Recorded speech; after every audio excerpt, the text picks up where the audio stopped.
Welcome to What If I Don't Like It? I'm your host, KT Baldessaro, and this episode we'll be talking with Arielle Faye-Foulds about the 2000s animated family classic, Emperor's New Groove. Welcome to episode 13. This one has been in the cookbooks for quite a while. We've been intending to get this one out since the second episode, when we had today's guest, Arielle Faye-Foulds, on to talk about Bad Boys. We discovered that I kind of have an aversion to Disney films, to children's animated films, and to a lesser extent, David Spade. And it came to pass that Ari very, very much wanted me to watch with her The Emperor's New Groove. And I didn't say I didn't want to watch it at all, but I was pretty hesitant to watch something that I didn't think of at all. I don't think I really have known anyone to tell me to watch this film. Although in discussing it, I have found there is a cult following. There are a lot of people out there that really love this particular film. And Ari's love for it comes out of a kind of, a sense of belonging, a sense of bonding with her stepfamily and her stepsister. She wasn't allowed to watch a lot of movies at home as a kid. She could get stuff from the library and rent things like that. But when she got to stay with her stepfamily, and particularly her stepsister, who we talk about in the episode, they would use movie quotes to relate to one another, and they would let Ari and her twin sister watch things that they may not have gotten to watch at home. Obviously, this is not the kind of permissive situation where they're watching, Gremlins or something that's really going to upset a child. They're still watching stuff for kids. They're watching a Disney animated film. Although Gremlins is for kids, I guess I could have come up with something better on the fly there. I guess The Razor's Edge. Which is a film that came out right around the creation of the PG-13 rating, and it's rated PG-13, but that does not mean that it is for 13-year-olds, and Scott's dad found that out the wrong way when he took Scott to see that. And then also Dune, the David Lynch one, and the scene where all of the ooze and oil is coming off of the Emperor's character, that really stuck with Scott. Might not have been perfectly great for 13-year-olds. But I digress. Of course, I am still doing Movie Runtime on TikTok, so you can always go there and see my most recent reviews. I am also Movie Runtime on Letterboxd, which is a really great way to see my in-depth, full-written, maybe too long, whole damn novellas about the things that I have watched and more. If you want to be on Instagram, I'm putting a lot more of that stuff out there now. My TikTok videos are getting linked onto Instagram as well. If you search Movie Runtime, you'll get my backup account. If you search KT Baldessaro, you'll get me. If you search Little Deadly Creature, you will get the exact account I am talking about. Give me a follow, take a look at some of the stuff that's on there, not just reviews, also things about what is happening in the entertainment industry. Like a couple days ago, we just heard from David Lynch that he will be dropping something new and mysterious on the 5th.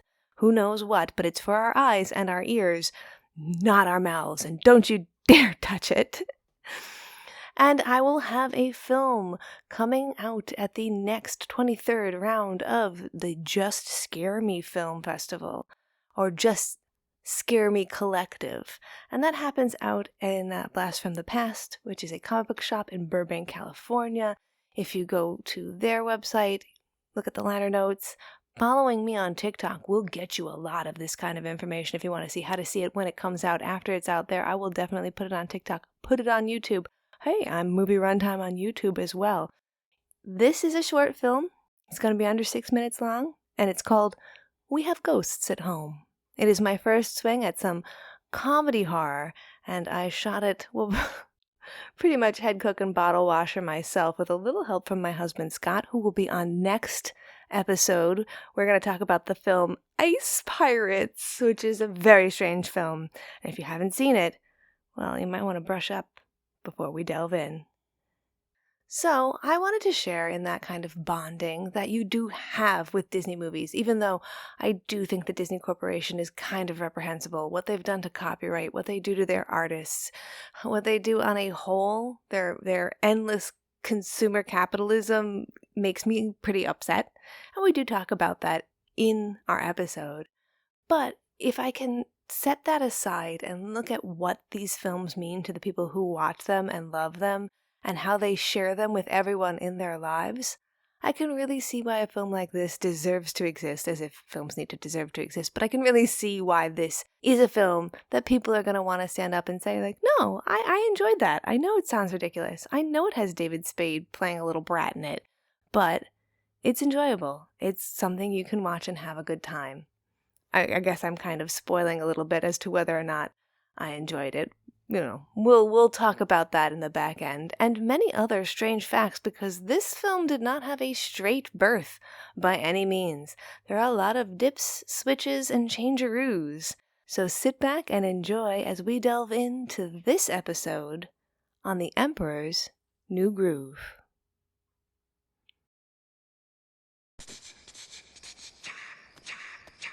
Guess where I am right now? In the bag. Still think I'm not the victim here? Watch. It gets better.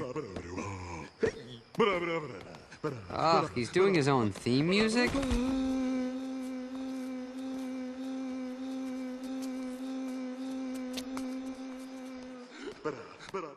Welcome to episode 13. This one has been long in the making. Talked about this one on several episodes before, but it is finally happening. I am here with Ari from episode 2. Hi! And we're going to watch Emperor's New Groove. Oh my god, I'm so excited. This month we're doing a theme where I have invited guest 1 and guest 2 back to make me watch a movie that they like that I am hesitant to watch. And The Emperor's New Groove is the one that Ari picked. I think you picked it immediately with no other choices. The vote was unanimous, correct. Why? Why did you think of that one right away? I don't know. I have a lot of positive associations with that movie, and also I think it's very funny. And I don't think that you've seen it. No. And I think that also is one of the things, like, I like it a lot. And the movies that I've seen, you could count on both hands. And the movies that you've seen, you'd need a mountain of abacus. If you keep sewing hands onto your hands. Oh my god. It's more like the movies you've seen. Those hand toppers where they're little tiny hand the toppers. finger hands by Archie McPhee. Please sponsor us. Accepting sponsors. I love them so much. They're in Seattle. If you guys haven't if you haven't ever checked them out. Yeah. They're the ones who made like hander pants and those mini hands that are everywhere. It's a company called Archie McPhee.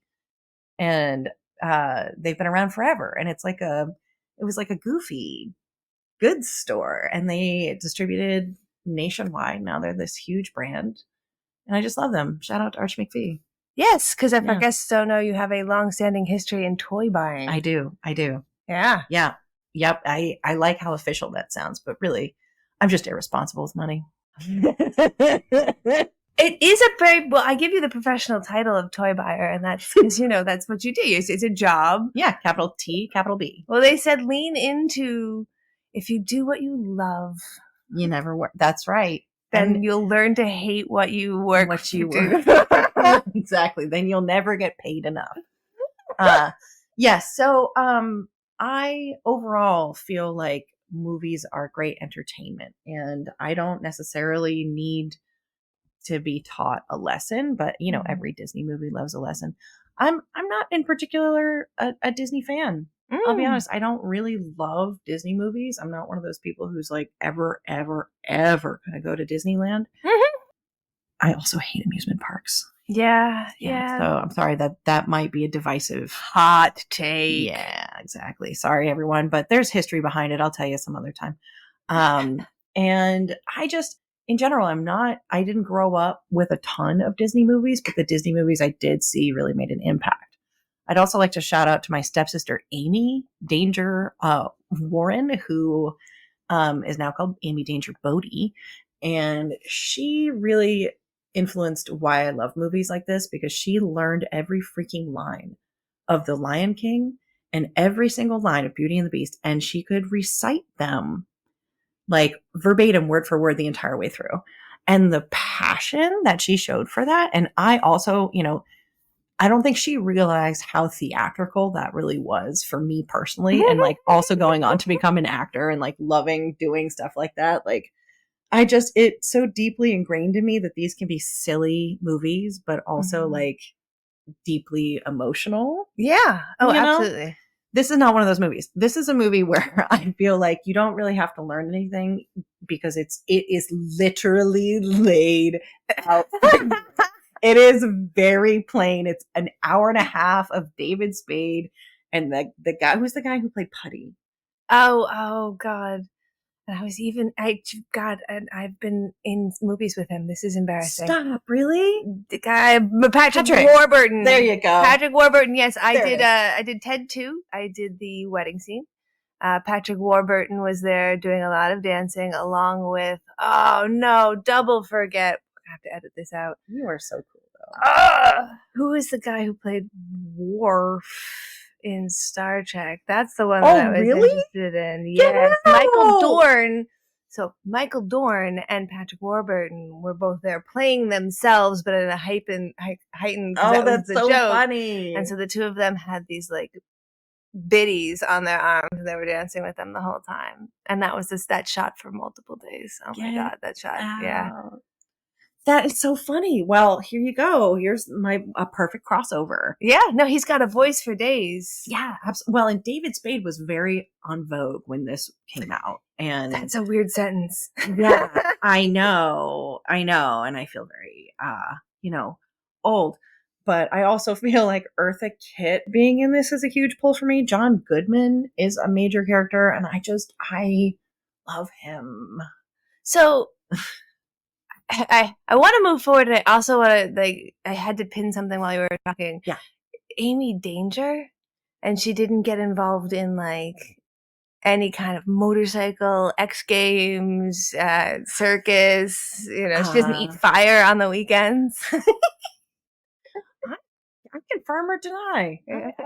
You know what? All right. Look for Amy Danger, Bodhi in the, motorcycle pit. Yeah. She's a bad bitch. Scraping the road with her hand. That's leaning into those curves. That's true. Honestly, no, As this is a public podcast, no, I will confirm nor redacted. Regardless of what the name means, she had a wonderful set of kids. She is a fantastic mom and a huge influence on why we like silly, goofy movies. And former KGB spy. Redacted. Redacted. So moving forward, as we were talking just now, Eartha Kitt is in this movie.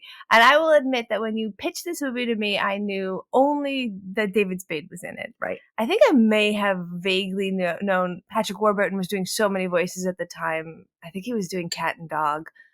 Two Stupid Dogs. He was doing Two Stupid Dogs. That's the first time I had heard his voice. And that he's also in the Venture Brothers. And so you feel like he could be in a lot of cartoons.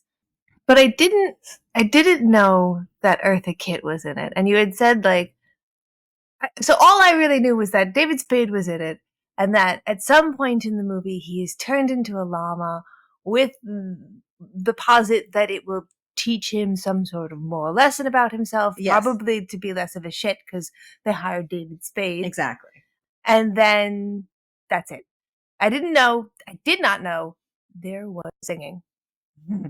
Which usually pushes me further away from agreeing to something. I know. Then you said it's Eartha Kitt, and I'm kind of curious because I feel like at this point in her life, Eartha Kitt does not need to take a job she doesn't want to do. I don't know whether to tell you that Eartha Kitt doesn't sing. What? Yeah. Much, really? Yeah. You still have to watch it, though. I'm sorry. You've already committed. No. We're already recording. Yeah. So this episode is now about watching full. Hard pivot. So then this is definitely one of those Disney movies where you learn a lesson versus one of those ones where your parents learn that maybe they traumatized you as a kid. Yeah, it's definitely the movie where the main character learns a lesson. Okay. Goes from villain to friend. Okay. Yeah. Yeah, that's a good role for David Spade. I don't know what the first Disney movie is where it shifts to the latter from the former, but yeah, my lexicon of Disney movies is not vast. So this movie was made available to you because it was in a public library? How did you come to know to love this? Oh, this was my stepfamily. My stepfamily had a really keen eye for the good Disney movies. Like, I don't know. We also we watch stuff like Rescuers Down Under with them, which like sticks out deeply in my like subprimal memory. Yeah, I just think it there was a lot growing up, like especially as a girl, like there was a lot that we were expected to watch in the 90s that was like, and the 2000s that like it was in the popular lexicon. Like, it's a Disney movie, of course you want to watch it. And like I missed a lot of that growing up because we didn't have that culture in my house. Except when I went to go visit my stepfamily, and they were much more open to that kind of like popular media. And that was some really fun bonding experience. Was getting to watch those movies with my step siblings who like knew them really well and would sing along and quote the whole thing. And like, yeah, it was always like a symbol of being really like part of a group. That's interesting, because when I think of Disney movies that were expected, especially as girls, to like, I definitely don't think of this movie. It doesn't have female character, because the Eartha Kitt character, but she's not drawn sexily, which I do appreciate. Right. Although I will admit, and it's probably because of the timing in which it comes out, the animation in Disney at this time, I'm thinking of Hercules. Yes. Which I did see and did not like. And I mean, like, great cast there. You've got, oh God. Yeah. Who played Hades in that? It's Piece of Candy. James Wood. James Wood. Ooh, Piece of Candy. James Wood. Wood. Michael Bolton couldn't have sold that music harder if he tried, and yet, like, I didn't enjoy that, and the female characters were pretty shite. So this one doesn't entirely have many female characters. It doesn't. No, you're right. And I guess it's more of the like, maybe it's just more of my personal experience that like this was something that we were all excited to see. You might hate it. You might hate it. And I think that's totally fine. That's like the point of this podcast, right? Like, I'm excited to see what you say. I think about this movie in conjunction with Hercules in the way that it's like structured and paced. I liked the 90s Fantasia a lot, like the Fantasia 2000, the one with less racism. Yeah. And I feel like the Hercules animation really speaks to that kind of like fantastical world, which I loved. And Danny DeVito was in it, which I thought was hilarious. Anyway, a different movie for a different time. I mean, it's got a good cast, definitely. It does. I'm gonna look something up really quick because I'm a little curious about our timeline here. Hercules is 1997, so there's 3 films that come out in between this. And okay. That's the sound of me finding out who composed the music for Emperor's New Groove, because I did talk about Hercules having that wonderful Michael Bolton. This has got Sting. This has got Sting. His real name is like Gordon. Music and lyrics by Sting and some guy named David Hartley, and scores by John Debney. This might be one of the cases of you learning too much too soon. No, I just want to know what kind of music I'm getting into. I gotta wrestle this away from you. I just want to know. It is the 90s. It is the 2000s. Like, it's pop Disney. Just let me know. Oh, he did Mulan. I should have looked at it that way. Okay. Oh, fantastic. So this is post Alan Menken, which is always a problem. Look, he did Disney. Hercules too, though. He did Hercules as well. He did it as well. That's also true facts. So we're just going to close that. Look a little bit more. It gets deep. It gets real deep. I mean, he did the Hunchback of Notre Dame. He did Encanto, though. Okay. Which is not, he worked on Encanto because we know what that was. And then Manuel, so maybe he can take direction. He did Mulan too. I mean, this guy will take. Did Lilo Fantasia 2000? Okay. I get it. Okay. A lot of cooks in the pot. The Shrek franchise, which a lot of people have feelings I was gonna say I might not be like yay for that, but no, I don't. Toy Story 2. Right. Okay. Always better than the first one. Monsters, Inc., Princess and the Frog. Like, okay. So, but, all right. So just say that he's like a steady voice in the Disney vernacular. Yes. Post Alan Menken Disney vernacular. 100%. And I really did like Lilo and Stitch, although I don't remember it having a lot of singing. Not a lot of saying no, but it was, I mean, it's like an hour and 20 minutes long. It was really good. It was really weird, and that's why I really liked it. And I'm hoping, and many people tell me that I will like Emperor's New Groove because it's so fucking weird. I don't know. I feel like I don't know. I'm really split on it. I don't know that you're gonna love it. Like I knew you were gonna love Over the Garden Wall. Oh man, that was really. That was really, really good. I can confidently say, like, yes, that is a smash hit. I knew you would love it. I'm not as confident. Okay. I think I am, but after learning a little bit more about like how you feel about Hercules, no, I'm not so sure. We'll see. But in all fairness, though, I will bop with "I Can Go the Distance." I won't lie. That song gets into your bones. And whether you like it or not, you will feel the swell as it is a key change. Yep. You're gonna be like, I'm here for this. Yep. So it is manufactured in a way that I understand humans consume. I mean, people consume. Right. No. Yeah. Right. Yeah. Right. Yeah. Right. Right. Okay. Yes. Yeah. With their human ears. And you know, it's just, I'm equivocating here. So let's pivot a little. My next question for you would be, without spoiling it, what is something that is in this that you think I'll enjoy? And what's something that you're like maybe not so psyched about? And then I'll do the same. I can go first if you don't. Yeah, go for it. I'll go first because there's no spoilification. Yeah. Something I'm hoping to see in this movie is, I like it when Disney goes a little bit more bizarre than you think that they can go, because they're so incredibly mainstream. And you saw this a couple of times in Lilo and Stitch. Like the lower plot line in Lilo and Stitch, where the whole thing about mosquitoes and how they keep people from destroying Earth and the Intergalactic Council because it's a safe haven for mosquitoes. You can't top that, to be honest. You can't top that. That's my favorite. That is one of my favorite Easter eggs of all time. I love it. It's so bizarre and specific and accurate and believable and like all of the things that you're just like, that's not normal Disney shit. Yeah. I'm hoping to find that in this film.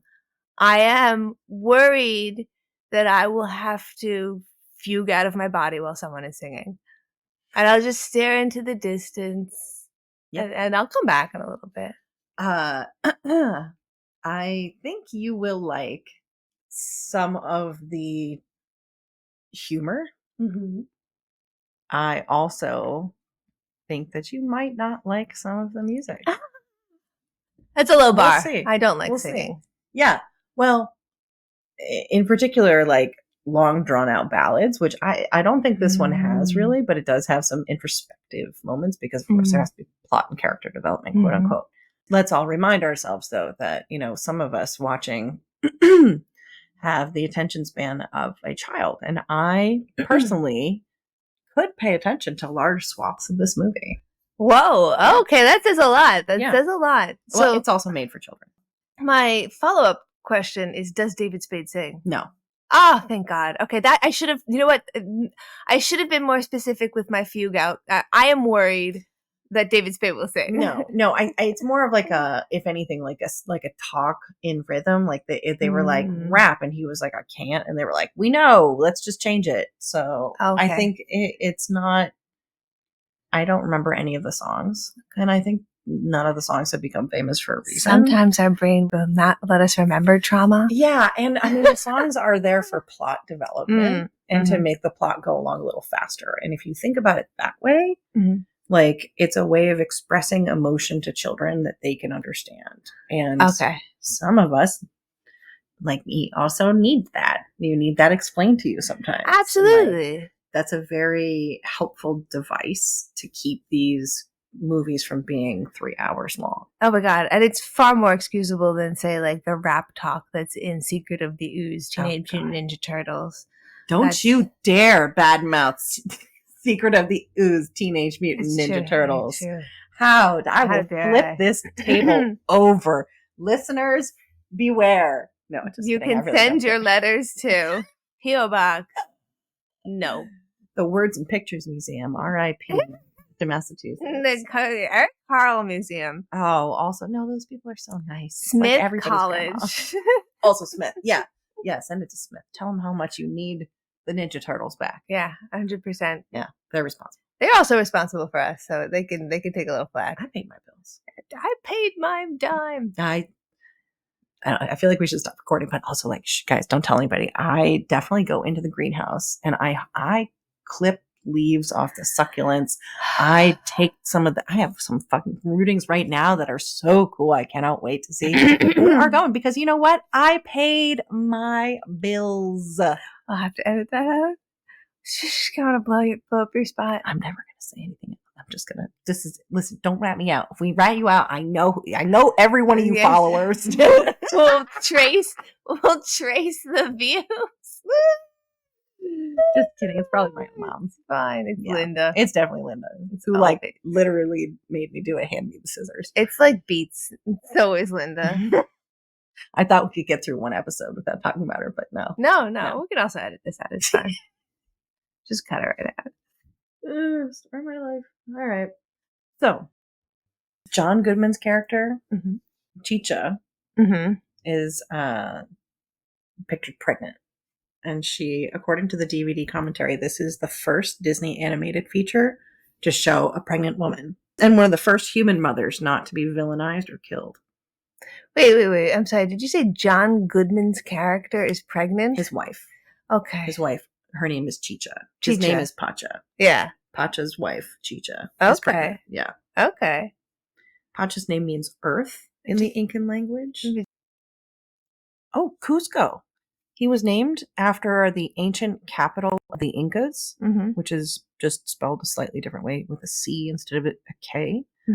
You know, what's cool is that the city still exists in the Andes Mountains in southern Peru. Oh, so this is set in an actual place. It is set in an actual place. Ooh. I can't say that it's about an actual person because the person's name is the city.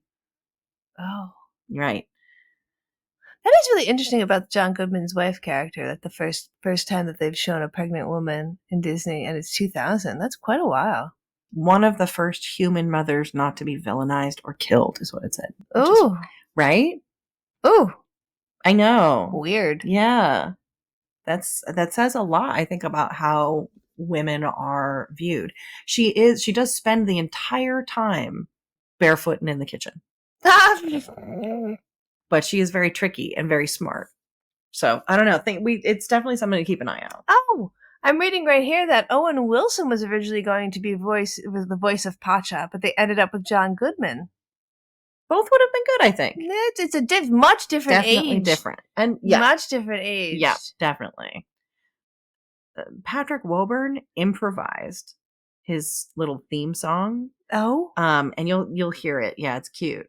Disney apparently made Wilburn sign over the legal rights to the humming composition to them. Oh my god. So he can't claim any monetary any gain whatsoever from the little song that he made up while he that is Disney. That's why we don't like Disney, right? That's right. Exactly. Wow. This is the first non-Winnie the Pooh animated movie since The Fox and the Hound to have a character voiced by John Fielder. Oh my god, let's talk about movies that made you cry as a child. Fox and the Hound. Crap. To this day. That is. Have you seen that one? Of course, that was the first movie I saw in a movie theater. Oh my god! Yeah, first movie. So I thought it still it gives me like a visceral reaction to this day. So that actor John Fielder is the voice of Piglet. It's the only time he voices a human character in all of his work with Disney.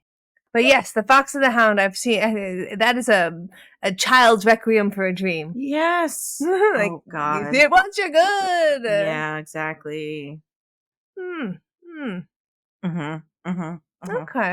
So yeah, I feel like it's hard to do these trivia things without spoiling too much of yourself. So I can always, we can have a short front end. Yeah.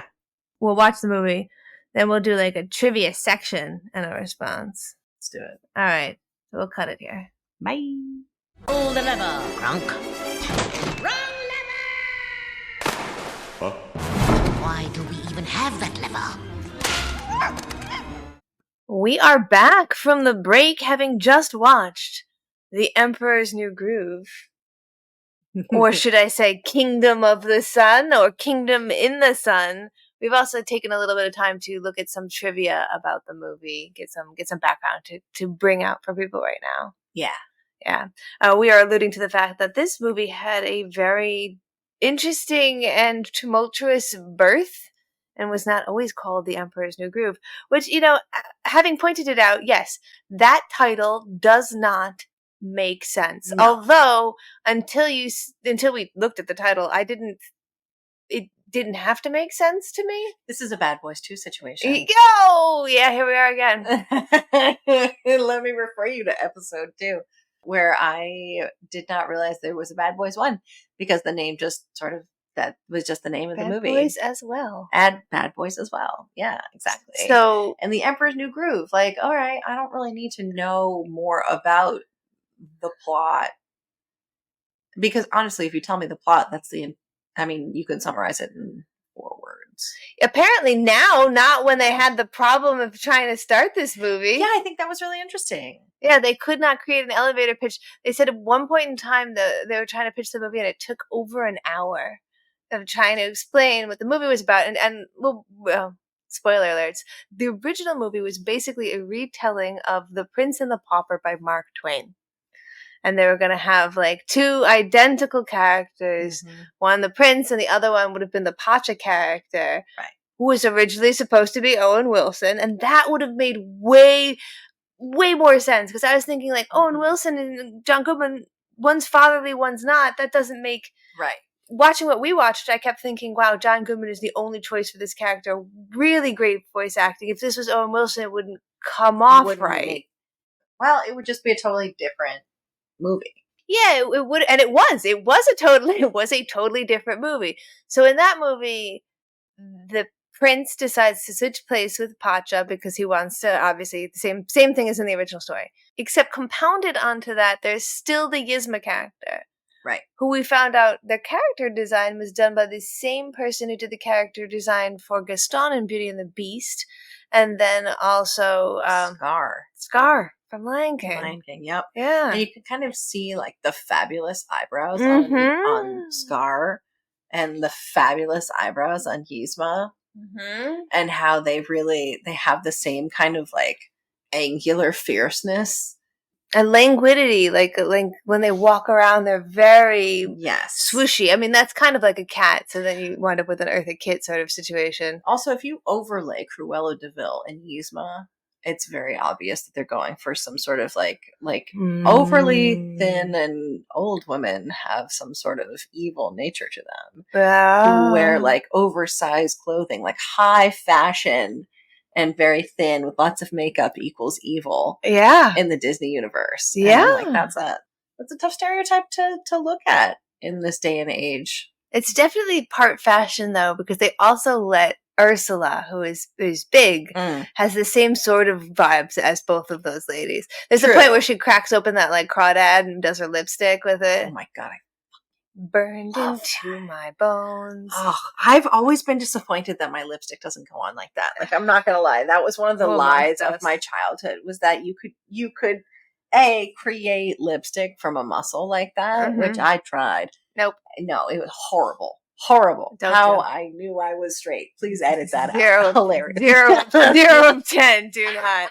How I knew I was straight. Oh yeah, so that I think Ursula is like the exception to the rule rather than the rule, like and she's depicted as cruel in other ways. She actually gets bigger as she becomes more cruel. She becomes gigantic. There's like a drag queen crossover for all of these characters. Once that much makeup comes on, there is now. There's a vernacular for that because of the way these women, I feel like, are traditionally malaligned. It wasn't really until like Maleficent came along that it was like she was both evil and beautiful. And that has been really special, Yeah. Yeah, I think it does definitely say a lot about the role of women in the Disney universe, where the two female characters in this movie, one is pregnant and one is super thin, and they are both side characters to the main story for different reasons, And we're supposed to laud the pregnant one for being the first depiction of a mother that isn't a villain or killed.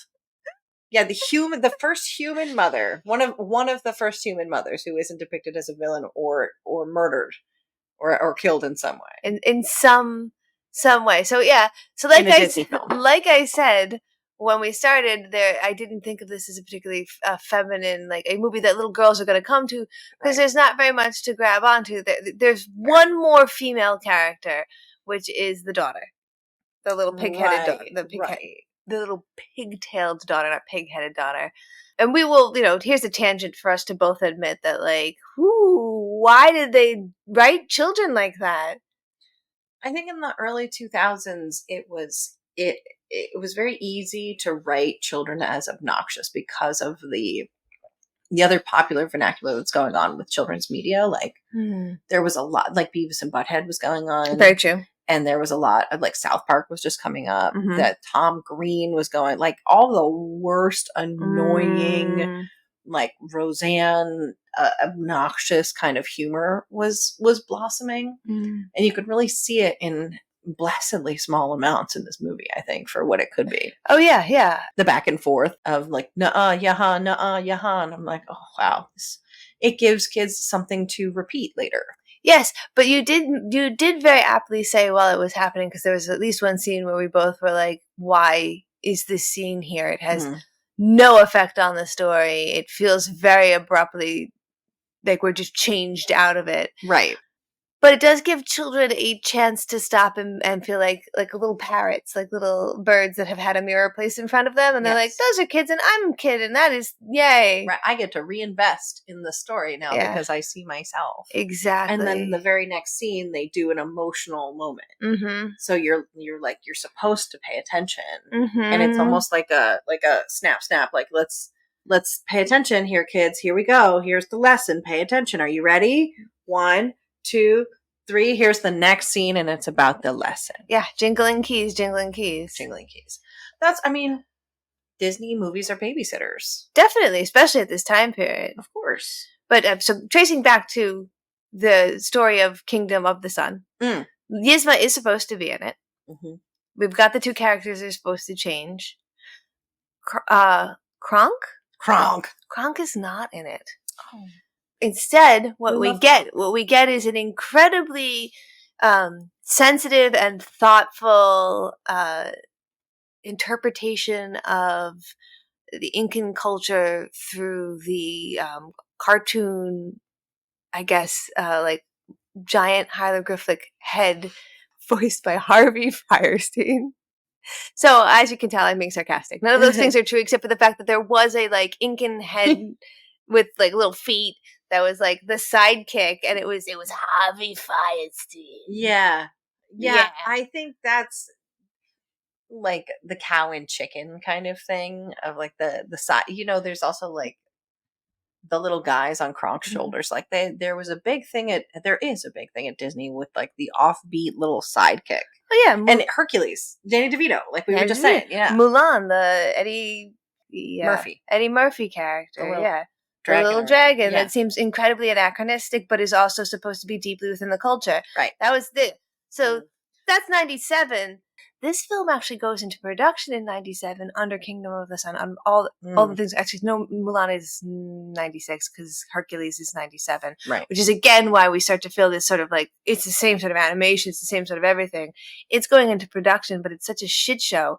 It's 3 years of production on trying for that story. And you're going to ask, where's the llamas? The llamas are still in the first story because what happens is Yzma finds out that they've switched and that the peasant is now on the throne, turns the now hiding peasant, but originally prince, into a llama so he can't be found, and then tells the peasant, like, either you work with me or I'll kill you.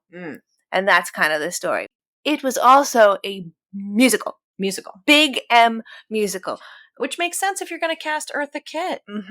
And you're going to get Sting on board. Sting, who apparently, according to things we read, was super excited to be on board and got like way into writing stuff about llamas. And panoramas. Rhyme llama with panorama. Panorama. And he wrote 6 songs for this big M musical. We listened to one of them, and you can also, we'll put it in the liner notes, you can listen to Snuff Out the Light. And this is a really interesting thing and why I'm even curious about Kingdom of the Sun. Snuff Out the Light is about Yzma's desire to kill the sun, like get rid of the sun out of existence because it is causing her skin to age. Right. And that is her, like, as a character, her whole, like, motivation to be evil is that she cannot fight aging and she's going to try and lash out in this way. Super cool. The song is fine. Whatever. It's a song. But the motivation is super fucking interesting. And instead, what we get in what winds up being called The Emperor's New Groove is that she's mad she got fired. Right. Right. And she's going to use magic in some way. Yeah. She's not a sorcerer, but she does have a lab. Right. She has a lab. Yeah. With lab coats. Yeah. And a slide. So, yeah, in that way, I feel like it would have been a better female character. It would have been a little bit more interesting because there would have been some depth and there would have been something to, like, latch onto and be like a little bit more than like I've been fired and not turned a guy into a llama. Yeah. But like who amongst us has not looked the face of death and been like, I'll kill the sun if given the chance. If given a half a chance. A half a chance. Because I'm aging. Yeah. Every woman's worst fear. Ugh. Relatable content. I mean, right? But also like Disney again misjudging what older women are and what we want, what we fear. You know? But thanks for not murdering or killing us this time. Hey, thanks for allowing that depiction of us. That's not so bad. As long as she is barefoot and pregnant the entire time. No, she has the baby at the very end because he's in the fucking thing behind. That's true. Do you want to talk about like woke America? I kept being like, did they carry babies in their backs? Like, I just kept going and going and going. Probably not. Did they invent the jump rope? No, that's China. Yeah. Yeah. I mean, right. Again, it was like, it's such you could point to so many things and say like, it's a cartoon. Yeah. But you can also point to so many things and say like, well, why choose Incan Peru? Like, if it's supposed to be historic, I don't get it. It's not quite like a historical setting. I just feel like I enjoy this movie because it's a goofy romp and like, oh yeah, like the moments with Kronk are endearing. But the fact that like he wasn't originally written into the movie, it just blows my mind. Absolutely, he's such a nice. He's like the reason the whole thing works, and he's the one who got the spinoffs. Like, yeah. So we'll get there. I just want to also like, I don't want to, because we do need to fill time here. I don't want to jump to that. I'm on a rant. So trying to dissect the film that it was originally supposed to be from the film that we wind up getting. So we're at this point where they have this film. It's, it's not inexplicable. It's a Prince and a Pauper story that involves a llama for some fucking reason. And it's set in Peru because The Lion King had just had such a wonderful level of success. Oh my God, no, I think the Lion King is 1996. What the fuck year is Mulan? Is Mulan 2002? No. Hang on. Is it? I think I'm just so wrong on my ages because I don't know Disney at all. This what I'm saying. Like, and they all came out like, they used to come out like Mulan is 98. Year. Mulan is 98. Okay. So Mulan comes out in this. They were prolific for so long. If The Emperor's New Groove had been able to finish in a year, it would have come out when Mulan came out, but that's that year. Huh. So 96 is The Lion King, and that was so deeply African. And actually, it took John Williams to convince Elton John to include more of like an orchestral native soundtrack specifically for Circle of Life. Really? Much of that, like you think of Elton John, really huge influence, did write a lot of it, but John Williams came in and tweaked it to such an extent that I feel like it is crucial to note the difference between those two versions. So Disney is seeing people are super into, and I said this to you while we were watching, that like the patterns in this need to be Peruvian, but not really, because they can copyright them. So they were doing all these African adjacent style things that they could put on t-shirts, and people were buying it up and really excited about it. So they thought, okay, we did Africa with something also that has a deep, tangible style, but is not so specific that we couldn't just like, here of ours. And I feel like that's how they wound up in Peru. Although, fun fact that we read was in the middle of all of this, like, what the fuck are we gonna do here shit, they decide to approach Arnold Schwarzenegger and ask him if he'll do the Harvey Fierstein character. And this is my favorite part, because remember, listeners, the accent that Arnold Schwarzenegger has, they're gonna move it to Nebraska and change all the llamas to sheep. Why not Austria? Why not an American actor? Why Nebraska? For the sheep. For the sheep, of course. For the surprise, they don't do that. And they wind up approaching Chris Williams, who was a storyboard artist on this production, who would later wind up going to do Big Hero 6 and co-direct Moana. And they're like, anybody who can come up with any fucking idea how to save this will do what they call the bake-off, which is that they like kind of pre-produced different versions. There were 2 different versions, and Chris's version was very straightforward. It was what we saw. A bratty prince gets turned into a llama and has to learn how to blah, blah, blah. It's the story that we saw. And they liked it. So they went with it. This is how it winds up being so very much what we saw. Because Chris Williams, huge influence as a child. His mother would go shopping on the weekends, and they didn't have a TV in the house. So they would go to Sears, and they would sit in front of an array of color TVs, and they would watch old Looney Tunes episodes. And the whole time we were watching this, you kept saying, this is very Looney Tunesian. This is very, and it was deeply Looney Tunesian. Yeah. With a hint of his other favorite comedian, Mel Brooks. Right. And you see that. 2 classics, too. That also, that's the classic Disney move, too, to appeal to adults as well. Like, Mel Brooks is a classic, like, that would have been, like, parent humor for that time. Yeah, you always want to have a little bit of humor for the parents and a little bit of humor for the kids. Absolutely. And it's very clear, like, the guy getting kicked out the window, sorry. Yes. That is a Wile E. Coyote reference, like, very clearly. The falling off the cliff tied to a log. Clearly, like Looney Tunes, Wile E. Coyote. It really, like, even them climbing up back to back is like a Wile E. Coyote and Roadrunner thing, where, like, it feels like, to me, I'm not sure. Somebody cite me on that. Yeah. But like stretching his neck out felt very much like a Roadrunner. Yeah, and the allowing of deeply anachronistic things, like just simple stuff like the joke with the spinach pops. Spinach is not a vegetable that would have ever existed in that place at that time. Or like, where is the rope that he's swinging on coming from? Doesn't matter. Like the fact that Acme can deliver you anything, anywhere, that kind of like... Anyone would believe that he was a human person, but he was actually just a llama dressed as a woman. Like, yes. That entire scene is, I think, a very great example of the Looney Tunes scene. To a degree of almost Scooby-Doo. Yeah. With like obtuse humor and the back and the forth and very, very comedic timing. Yeah. And so Chris Williams winds up working with Mark Dindal, who did the story on Little Mermaid and also Aladdin, and they cook together what we wind up seeing. Now, the question still remains, how and when does it become The Emperor's New Groove? Yeah. So it gets a kind of like a pseudo premiere. People watch it. They dig it. They think it's funny. Oh, actually, I have to go back a little bit because we didn't include Warburton. When they do the new redo of the story, they decide to add in the Kronk character because they've shifted Yzma's character so much. Right. So they're going to add in the Kronk character, get rid of the Fierstein character because that was never going to be okay. It's never going to work. And they put in Warburton into the cast. Boom, he's in. I can't help but talk about how I don't think this movie would work at all without Patrick Warburton.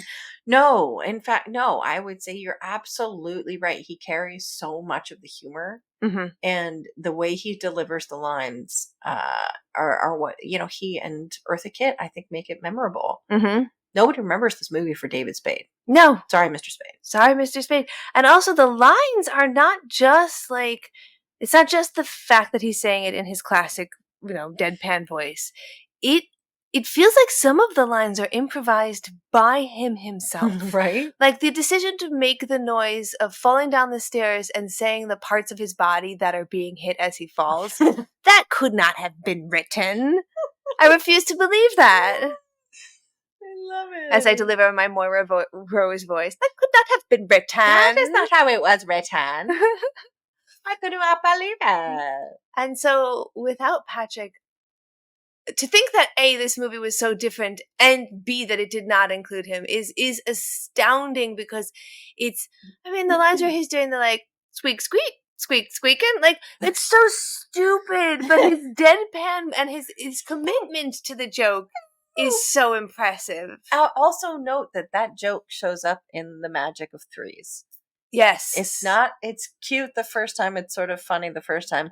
It's a little obnoxious the second time. Third time, very funny. Very funny. Squeak, squeaking, squeak, squeaking. You owe me a new acorn. Yes, and apparently the actor who did the squirrel, very, very famous and prolific actor who worked on a lot of other Disney stuff.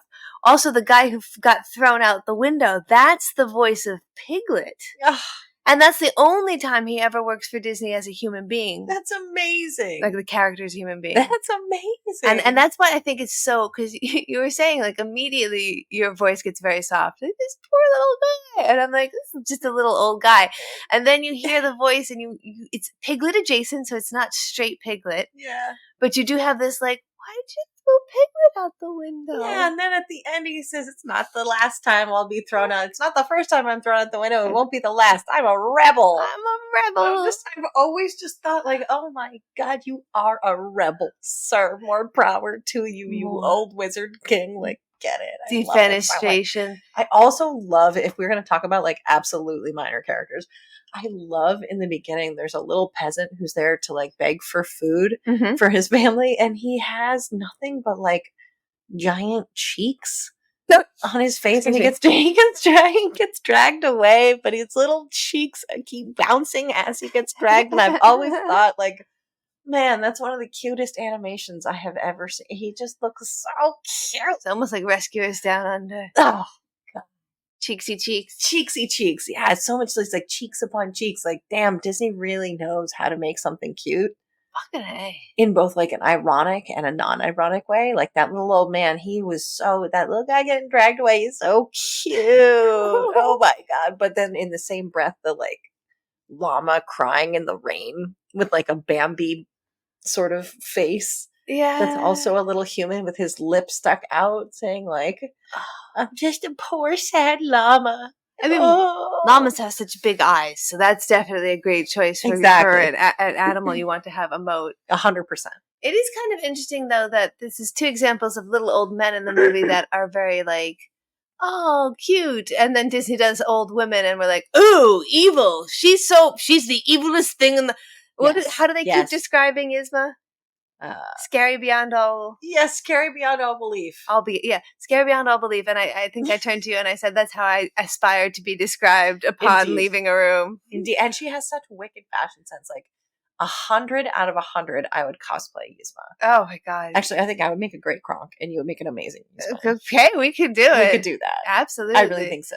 My cat embodies Yzma when turned into the cat at the end. Spoiler alert. Maybe you go as the vial and you bring Sigmire with you. Oh my God, that'd be amazing.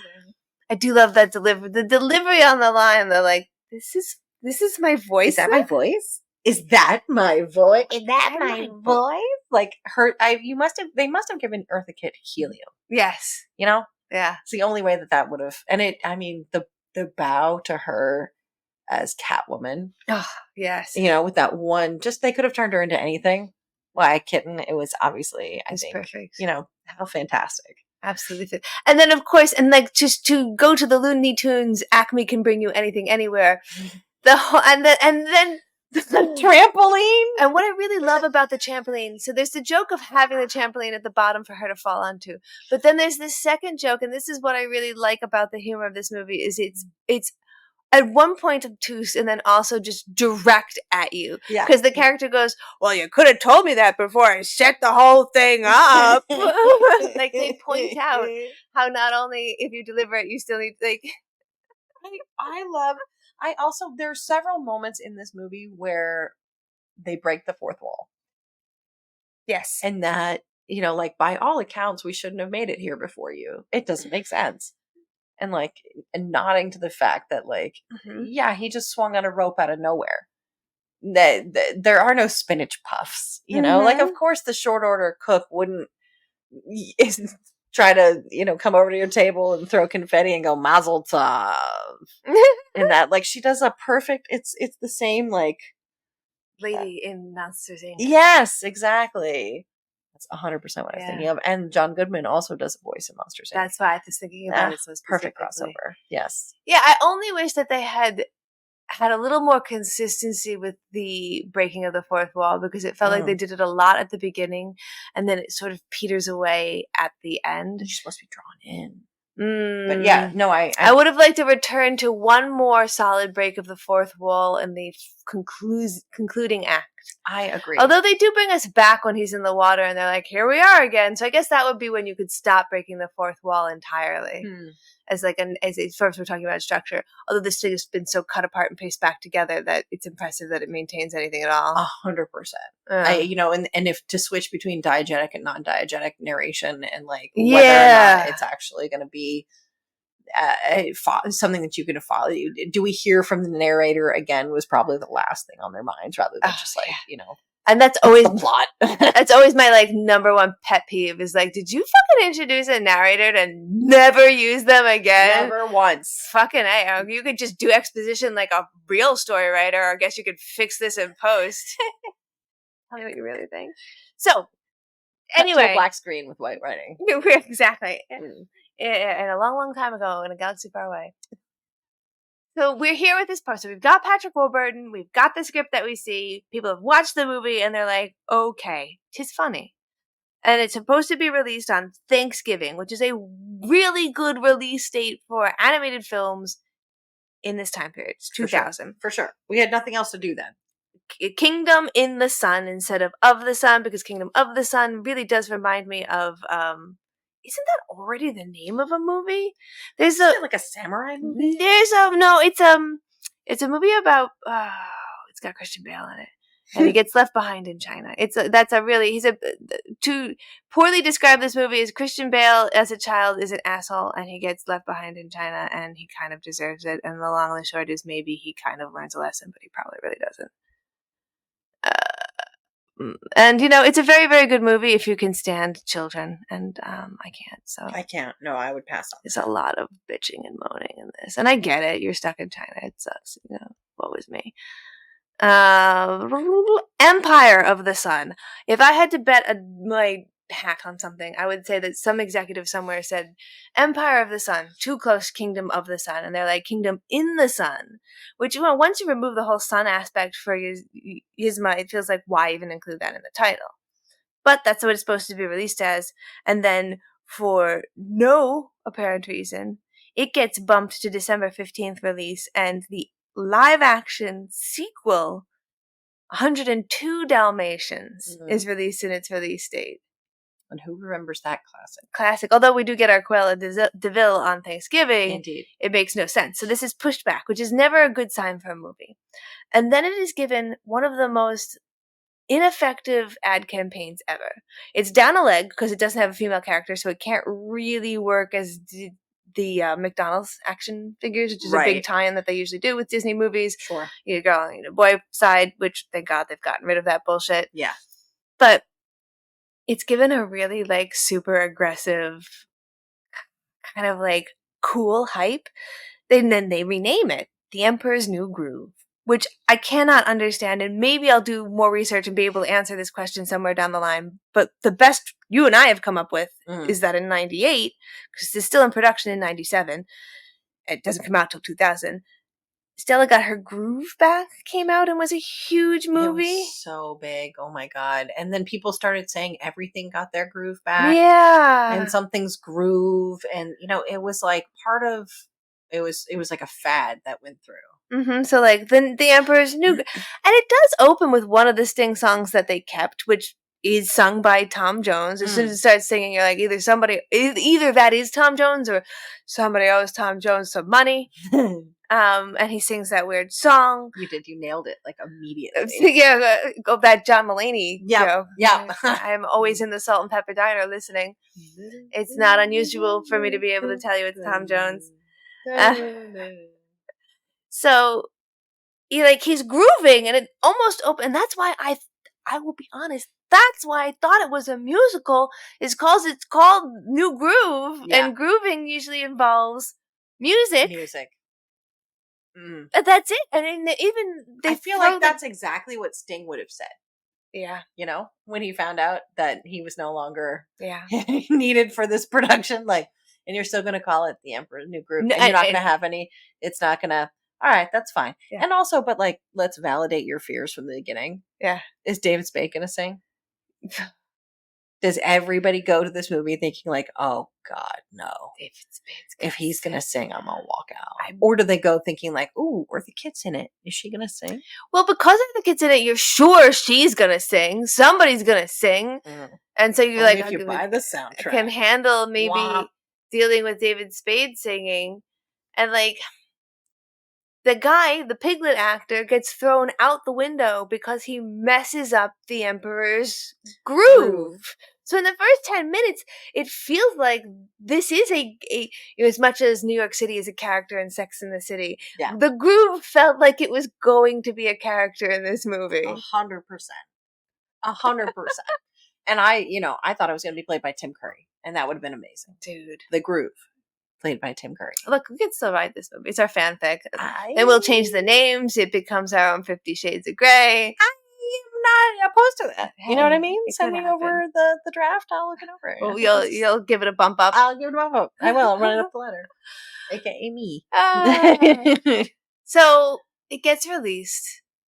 Emperor's New Groove. And the ad campaign is supposed to be really, really cool. And Kronk is on billboards looking cool, doing cool stuff, which is not an accurate.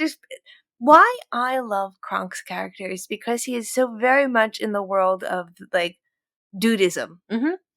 Things happen when he's in the diner and he walks in and the other chef quits and he finds out that he is now going to have to be the chef. There's no break for him. He immediately is I'm going to do it, no complaints, and I also understand the jargon. That's such a Dudian thing. Waiting for this moment. It's like the person grilling at the backyard grillery. No, barbecue. Yeah. Okay. Sure. Yeah. What am I do? Grilleray. Yeah. We don't socialize. Yeah, when if you hand a guy the spatula in front of a grill and you're like, here, it's your turn, and they're just some guys are just oh my God, this is my moment. They turn into Hank Hill, well, you should flip it. That grill's not done. I think Kronk also embodies a perfect innocence, and he always says yes, no matter what. It doesn't matter if he doesn't really understand. Or if he does really understand. If he doesn't understand, he's going to reiterate the poison for Cusco. The Cusco specifically meant for poison. Ah, yes. That poison. Yes. Cusco's poison. The degree to which he can be both so affable and capable and utterly obtuse. It's amazing that it's not frustrating. It's endearing. That's a line. That's a line. And also this is a fantasy character. Oh yeah. If it was my actual partner, I would probably murder him. You can see on Yzma's face, wow, thank God you're adorable. Because you just want to kill him. He's like a golden retriever in certain scenes. Big golden retriever energy. Especially with the squirrel. Yes. Yeah. Yes. Yeah, there are scenes the scene when they're in the woods looking for him at the beginning doesn't not line up with scenes from Up. Yes. Yes. Yes, exactly. But not because of the child and the old man. No. Because of Doug. Yeah. And the old man. Oh my God. Except, yeah, Doug makes me cry and Kronk never would. No. You know? He's got all these cute little hats, too. I love that. There's a slightly suggestive moment where Kronk is sleeping with a teeny tiny little tent and it's just over his crotch. He pitched a tent. Exactly. I'm like, this is the classic Disney, like, don't make a joke situation. But he's also holding a teddy bear facing him who's wearing a little hat that is exactly the same as his hat. And as he breathes in and breathes out, the little pom-poms like reach towards each other as if they have some sort of like fantasia. Like it really is like a beautiful piece of animation on the top of his body and a very suggestive animation on the bottom, which makes me feel things. Mm-hmm. Weird. It was really interesting. The animation style is not consistent throughout. No, Yeah. it's not. But it's not jarring. It's interesting how much it works given that it's inconsistent and given probably the most interesting trivia fact about this entire movie, which is this is the last hand-drawn Disney animation. That's amazing. This is all hand-drawn. After this, they merge with Pixar and they go to CGI animation. So this is the last 2D animation, and then they're going to fire everybody. Mm-hmm. So even in the waterfall scene, those are cells, those are cellular animation. And that's amazing. So the decision for it to be inconsistent animation throughout is deliberate. That makes sense. I mean, some of the shots of the city from far away are very clearly like oil paintings or watercolor. And, I love that old school setting with an animation foreground. And that is one of the things I think we're losing with computer animation, digital animation. It's not as artistic. Yeah. It does. I mean, there's some interesting stuff that they can do with it, I'm sure. It's always going to be a little bit of personal preference, but I do find myself a lot more stunned to know that, like, oh, this was painted by hand. I mean, if you've ever watched, God, I don't know who the artist is, and so it'll be on the liner notes, but there is a stop animation glass painting of a Russian fairy tale, The Mermaid. Get out. And so what they do is they put oil paint on glass, and because it doesn't dry, because it's oil paint, and then they take a picture and then they smear it, and so they make this oil painting move to tell this fable, and there's no version of a Pixar story that isn't going to make me cry because they're very good at that. The story. But there's no version of an animated part of the Pixar story that's going to make me feel the way that just the animation from that film does. Right. Even without the context of the fairy tale, even without the dialogue, understanding what's going on. Just watching that, it makes you feel like, wow, humans fucking crazy, man. Even though we are technically doing all the CGI, there's a lot of handwork that does go into some of that stuff. That's the difference, I think, between CGI animation and art. Oh, that's a hot take. Right? Yeah. I mean that in the most gentle way possible to CGI artists.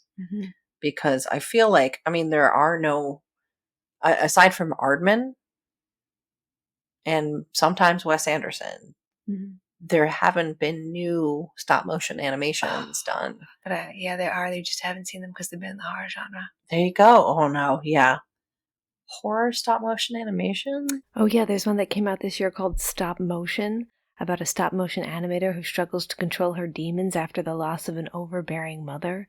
I think it was produced by David Cronenberg as well. People are saying it's a lot like Puppet Master, so that makes sense.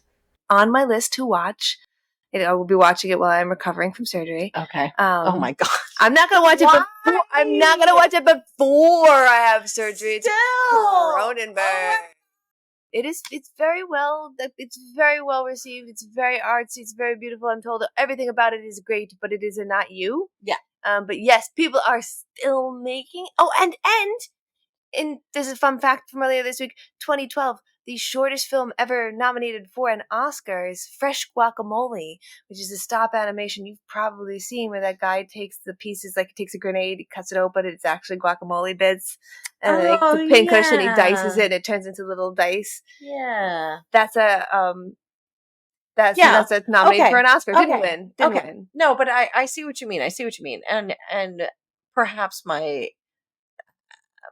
vision of what I'm envisioning when I say CGI. Yeah. I mean, like,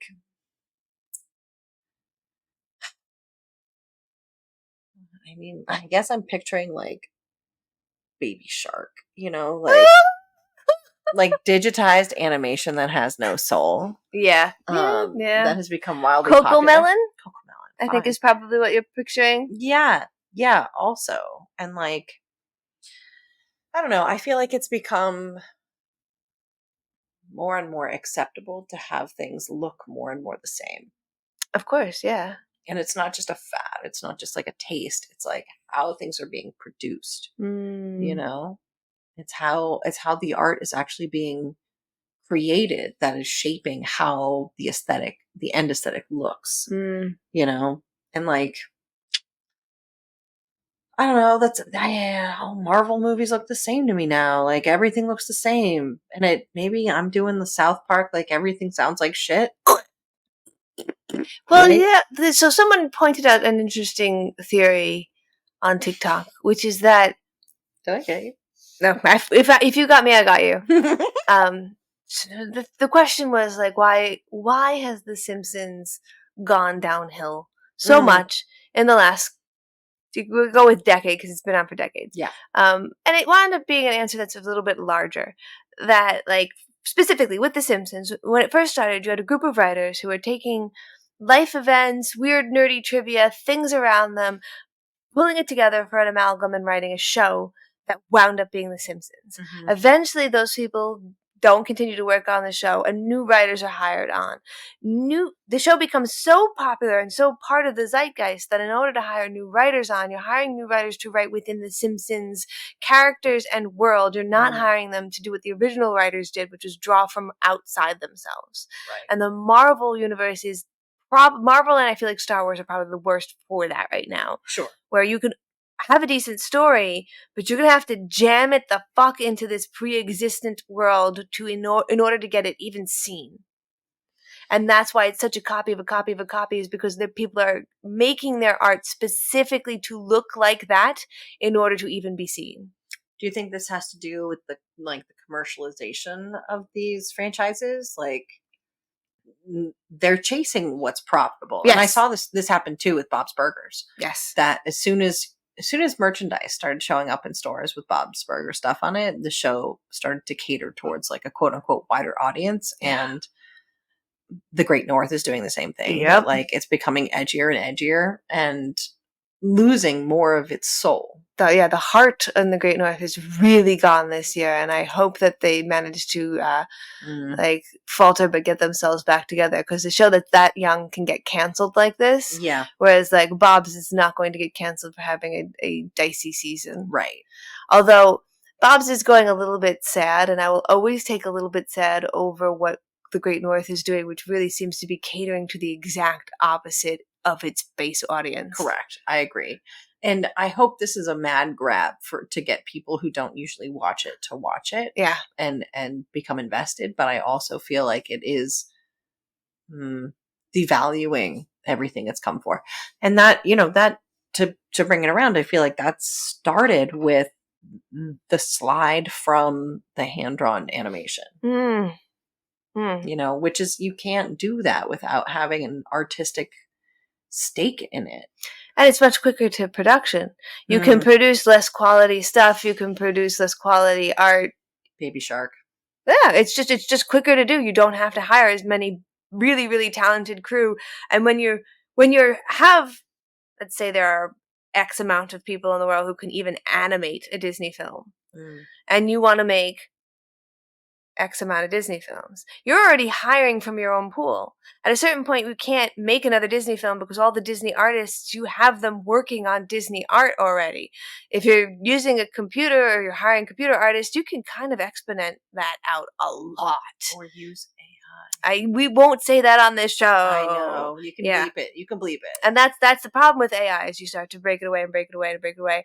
And I think the best quote I've heard from AI discussions is somebody said, I never understood the idea of there being a soul in art until AI art showed me what art without a soul looks like. Yeah. Yeah. So for that, I will thank it. Ugh. Ugh. Yeah. Art. I know. God. But the art in this, very angular. I guess it's because it was going for like that Incan. But also like in the vernacular of the early 2000, like the year 2000. Yeah. Like that was Coco Pelli was still hot. Like, oh God. Yeah. It was like a time of Rocco's Modern Life and what's being sold at freaking Target right now. Let me just say, like, this movie came out and, you can still find like merchandise from this movie being sold to, oh God, yeah, to little freaking children. Who is on that merchandise? It's Kronk. It's Yzma. It's the little kitten. Like, it's not David Spade's character. It's not John Goodman's character. And again, Yzma was supposed to be Barbara Streisand for a hot minute because they wanted to do a musical. Yeah. Amazing. I keep thinking, like, of course, and it's great because it's Eartha Kitt, and then my brain goes, no, it was supposed to be Streisand for a hot minute. Also, I don't think that would have worked. No. Did you ever watch, and I say this because not fully having watched it myself, but being aware of. So I might not quote the title right. I'm just going to say Pokemon. And I'm sure that the show that was on in the 90s at the time that is like literally on the same time as this movie was made, might have had like Pokemon Blue, Pokemon To Catch Them All, Pokemon New Verse, Pokemon Legacy. I'm not even sure those are actual Pokemon titles. I have no idea. In the liner notes, you will see me correct myself as to all the Pokemon Blue is a video game. I know that. Pokemon Red and Blue is a video game. I know that. I'm just being obtuse at this point. But there was a show, the one with Ash Ketchum, catching them shits, and there were two characters, the like evil twins, the Rocket Twins. Okay. They had the same vibe. Same vibe as this. Like they were trying to do evil. They just fucking sucked at it. Oh, marvelous. Oh, I love that. They were a little bit Boris and Natasha. Yeah. But they were very, very big and dramatic in the same sort of campy way that these two characters were. So they like would come in with a song, they had matching outfits, and they had a little pissed off cat. Cute. That kind of accompanied them as well, and he was very grumpy and kind of like sardonic. And this is me telling you, knowing very little about it myself. I love that. I'd like to do a picture of them right now because I do want to know their names. I do know that they're called the Rocket Twins, and I want to make sure that that's at least right. Yeah, Team Rocket. Team Rocket. Amazing. Jesse and James. Are they twins? No, they're just partners in crime. Jesse's mother was a Team Rocket grunt named Miyamoto. Wow, okay. So Team Rocket, I'll get you a little picture of them. I love that their names are Jesse and James. They're such a fucking really ridiculous. Really? They're like, so like they would show up with like roses in their mouths. They have a like, hold on. Are they not? They're not monsters. They're just people. They're trying to thwart Ash in some sort of way. And I think they might you know what? They have a motto, and I think the motto explains what they do. Prepare for trouble! Make it double! To protect the world from devastation. To unite all peoples within our nation. To denounce the evils of truth and love. To extend our reach to the stars above. Jesse! James! Team Rocket, blast off at the speed of light! Surrender now or prepare to fight! Me out, that's right! What? That's exactly what my twin and I say. That's so weird. It's classic twin behavior. Yeah, classic twin behavior. They tell you that right on the room. Prepare for double, and prepare for trouble. We'll make it double. Yeah. But they don't have any of the clout to back that up. Oh, fantastic. They will like step in a bucket. They'll just fuck themselves up. It's not even like they're fighting Ash. Like Ash is doing his thing, and they show up to try, and then they fuck themselves. It's very Boris and Natasha. Yes. Then the squirrel keeps squirreling. That's adorable. And that's kind of what I got, and that's why you don't totally hate the two of them is because they're not really good at what they're doing. Sort of innocent. Yeah. We're punching down here. Yeah, as opposed to like she's an evil sorceress who wants to kill the sun. Right. Like she got fired. Yeah. She's not hyped about it. If she turned into a cat, she could hang around and learn about squirrels. And she also says at one point, there's something about like an ironic curse about being dependent on Kronk. Yeah. And like how sort of sad that is that they're playing out a little bit of like a old lady with money takes new lover, and they do mention twice like how young Kronk is and that he's the new one for this decade. New one. I heard that. That's what really drives it home is that she's had multiple of these before. Yeah. Yeah. That's not this. He's not the first Kronk. Was the first one Bonk? He's going to be the last because he's just too good. He's fantastic. We love Kronk. I love how I think the diner scene is my favorite, where he so quickly he just starts talking in like the diner vernacular of like turn the bull into a gill. Yeah, turn the bull into a gill. The whole order is absurd. Yeah, it's just absurd. Yeah. So I guess let's move into that part of the show. What was your favorite scene, and what was your least favorite scene? Well, yeah, I do love a short order cook joke. Yeah, I think that whole scene was very well orchestrated. It is, and that's what gives me the Mel Brooks. Mel Brooks, Looney Tunes, Scooby Doo. I think it's all in that one scene. Abbott and Costello, even absolutely, like, all the way back. And it has like a timeless quality to it. And David Spade surprisingly doesn't step in front of anybody, and that's very nice to see. It feels like everything is shared. And Patrick Warburton, thank you. He has a lot to give, and they really let him shine. Yeah, I love that. Yeah, the whole bit with the little song that he makes for himself, even though they did make him give it to them legally. The fact that, like, I think that is another sign of a very, very seasoned voice actor, that you're going to put him in the booth and he's going to give you a full character to the point where, like, you can just keep rolling. He's going to keep rolling, and he's going to give you more than is on the page. That's right. I wonder if David Spade was also unable to step in front of any other characters because he recorded his lines and they were prompted into the system. Like, you can't let him go for the day. You can't act more in front of another person. You be done now, son. That's right. Yeah. Well, I've seen footage of Robin Williams recording the Aladdin. Oh God! And how the Aladdin, the Aladdin. And we start to sound like our moms. That's right, the genie from Aladdin. He was called Aladdin. The blue guy.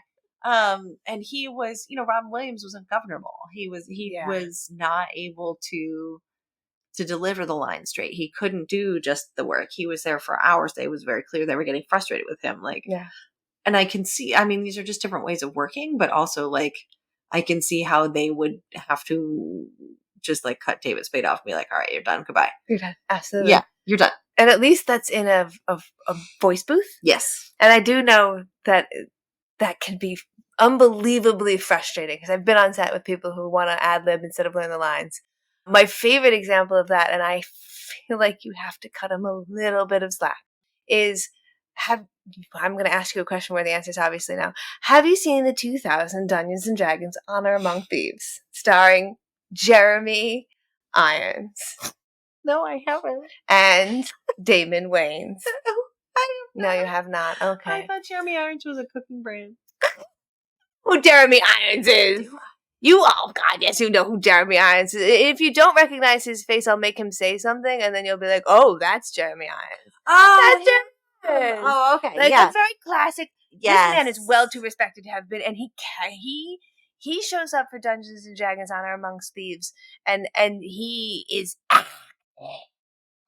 He does the same thing in Beekeeper, which is equally. That's amazing. Yeah. He's also in Lolita, which is a very good performance that he's in. He plays the main character in Lolita. Dead Ringers is another great movie that he's been in. He's a very accomplished actor, but he will also do anything. And if he is going to do it, he is going to do it. That makes me. He's in the Pink Panther too.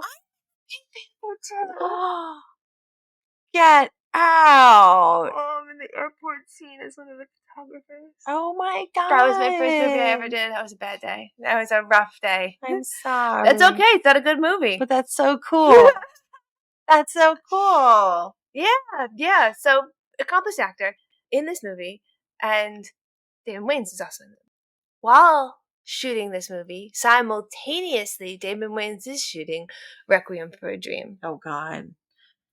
And would you believe it if he shows up to set? Now, this is the director's first time directing, and the script is also shit. He might be a little ungovernable,